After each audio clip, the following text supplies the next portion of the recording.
अस्सलाम वालेकुम दोस्तों, मेरा नाम है मोहम्मद अली और आप देख रहे हैं अल्फाज ज़िंदगी टीवी। दोस्तों, इस्लाम में औरत को पर्दा करने का हुक्म दिया गया है, लेकिन वो अफराद जिनसे औरत का पर्दा नहीं, नंबर 1 बाप, नंबर 2 भाई, नंबर 3 शोहर, नंबर 4 बेटा, नंबर 5 ससुर, नंबर 6 चाचा, नंबर 7 मामू, नंबर 8 पोता,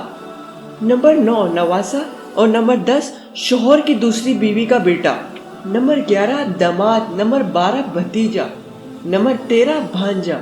नंबर 14 दादा, नंबर 15 नाना और नंबर 16 वो छोटे बच्चे जिनको ये सब की अकल नहीं, यानी कि उनको ये ना पता हो कि औरत मर्द का फर्क क्या है। लेकिन दोस्तों, वो अफराद जिनसे औरत का पर्दा जरूरी है, नंबर 1 खाला जात कजन, नंबर 2 मामू जात कजन, नंबर 3 चाचा जात कजन, नंबर 4 फुप्पी जात कजन, नंबर 5 देवर, नंबर 6 बिनोई, नंबर 7 जेठ, नंबर 8 नंदोई, नंबर 9 खालू, नंबर 10 फूफा, नंबर 11 शौहर का चचा, नंबर 12 शौहर का मामू, नंबर 13 शौहर का फूफा, नंबर 14 शौहर का खालू, नंबर 15 शौहर का भतीजा, नंबर 16 शौहर का भांजा